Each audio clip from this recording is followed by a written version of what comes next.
Ako si Sweet Kale.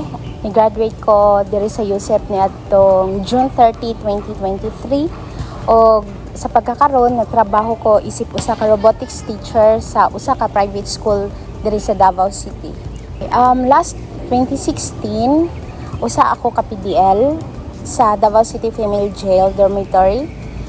So, 2017, nag-start ang program sa SETB with USEP. So, nagkuha sila mga enrollees para sa college education behind bars. So, fortunately, usa ko sa mga aspiring takers for the USEP path.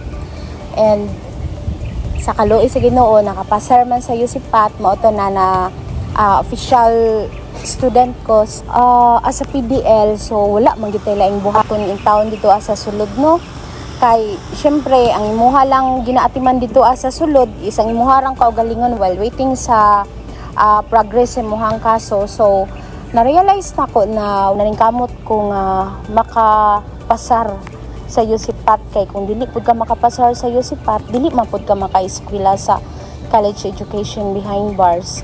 Mura siyang outlet samtang naa ka dito sa sulod, pinaka best na outlet isip usa ka piniriso.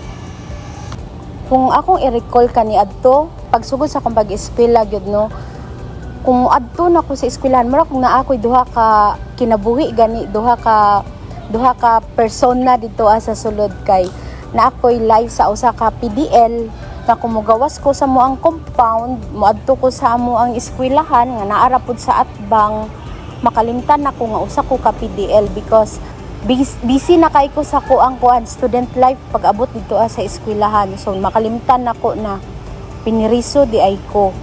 So naa sa kuang mindset permanente na maningkamot ko diri ag eskwela kay para puhon pag gawas o paglaya nako makahuman kog eskwela. And then basin di ay na ay maluoy di makakuha kog maayong trabaho kung makahuman ko kuan college. Provided nila tanan sa SETB ug sa USEP nya dugang pagyud sa katong mga faculty sa city na kuan kay thoughtful kaayo na dili gyud sila magduha-duha og hatag sa mga og snacks nga mao pay ginahulat pud sa labi na sa mga boys, no, kay syempre lahi pud baya ang pagkaon dito sa jail o sa gawas. Sila gid ang dili na mo makalimtan mga faculty na isug kay sulod dito ma'am. Bahalag unsa na ka istrikto na mga gwardiya dira basta kay makatudlo lang sila dito So kami pud nga naa sa sulod naningkamot pud ni sila gani nga naningkamot mo pud gani sila isag unsa nang ilahang magian lang gani diha sa gate. How much more sa amo nga kami ang gihatagan sa serbisyo nila. Bisag naami dito naa gihapon ang kuan ang chance nga gihatag nila sa mga maka-eskwela mi ug makahuman mi og kurso, makakuha mi diploma. Ang pinaka challenge gyud dito isip usa ka PDL/student or PDL student is ang restriction gyud.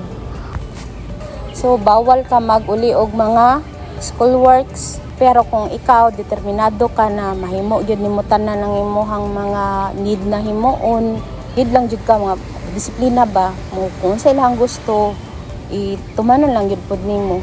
Gawas ko 4th year ko, pero struggling ko sa ang thesis kay tulumi, pero ako lang ang nag-asikaso tungod kay syempre akong duha ka classmate ka grupo naaman sa sulod. I think mga 1 year ko naghulat diri sa gawas. Nag-part-time ko ato pagawas na ko, nag-part-time na ko tudlo. Kaluyan sa Ginoo naka-graduate ra. Pag-graduate na ko, nag-stay lang pud gihapon ko sa same school. So na full-time na ko dito Kung akong ikumpara mangud ang old version ni Sweet sa una, si Sweet mangud sa una ma'am kay wala siya plano. So kung unsa lang naa dito lang siya mo settle gani. Maybe because sa kuan to ma'am sa kana influence sa ako ang bisyo sa una. Mo to nga didto lang jud ko na stagnant ang ako ang life dito Pero tong naabot ako sa jail, nausab nga ako ang mindset. Si Sweet karon paano na tao kanang goal-oriented na tao, God-centered na tao. 2021 ko ni uli ni gawas. So 3 years na kaluyan sa Ginoo.